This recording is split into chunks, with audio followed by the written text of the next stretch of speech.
hear people that'll say they'll make fun of black parents that actually want to profit from the investment they made in their child, and they'll say, "Oh, all they want to do is they want to use them and this and the other." Well, what are you doing?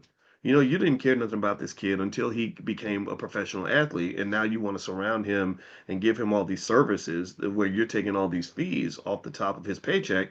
His mama should get the first fee. His daddy should get the second fee. I personally, that's so. Remember, if you think in terms of investing, if everything's an investment, that makes things a little bit easier than if everything is about you sacrificing and giving things up. I mean, have you ever seen that or gone through that? How many of you have seen that? Let me know. Like, let's be conscious about this. This is the consciousness exercise. How many of you have seen somebody who gave to the point of exhaustion and gave to the point where it damn near killed them, gave to the point where they had nothing left and they were struggling, they were broke, and all the very same people they gave to, none of those people showed up to help them when they really needed help. You're right. Anybody? And that's hard because usually it's like maybe the Superman of the family or the Superwoman, the one that's just got it all together. And you have people that have a mindset of victimization. Victims don't feel empowered. I think the victim mindset is one of the worst things that can ever happen to a human being because when you get a victim mindset, you are trained to believe that you have no control over the outcome of anything, right? So because you're a victim, you can take things and have people give you things, but you never actually say, well, what can I do for you? Right? And then what that does is that becomes such a burden on others, who are like, oh, well, you're a victim of fill in the blank. And so I'm going to take care of you. But what about who's taking care of the caregiver?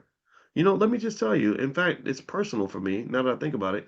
And this all relates to economics. Remember, everything wealth is not money. Wealth is only money about 1% of the time. The rest of the time, wealth is everything else. So every concept of investing that I talk to you about, that I teach you on, can be applied to everything. It can be applied to love, it can be applied to family, it can be applied to raising kids, all these things, right? So I remember my father got sick in 2000, about 2000. That's when we found out about his cancer. So every day I call my mother and I say, "How's daddy doing? How's daddy doing? How's daddy doing? How's daddy doing?" And then one day I said, "Hold up, wait a minute." I called mom, I said, "How are you doing?" Because you're the strong one taking care of him and holding it down because he's not doing well. I said, "But nobody ever checks on the caregiver. How are you doing?" And lo and behold, that very same year, my mother came down with her colon cancer, which, by the way, is killing millions of black people. We should really probably talk about that. If Black Lives Matter, then we will be talking about these things. Um, and then suddenly my mother became sicker than my father, and she's the one that died first. So what I think happens sometimes is that we have these roles that people take, and you get these black superheroes, the ones who are either the leaders or the heads of the family or that strong big mama figure or whatever, and they're running around like Superman saving everybody all the time, and then you got all these little victims just waiting to be saved. And this is one of the reasons why black leadership doesn't work, in my opinion, in many cases, is because we will put somebody on this big pedestal as this beautiful, wonderful, amazing leader. And nobody ever really sits back and thinks, how do we fund and support what the leader's doing? How do we chip in?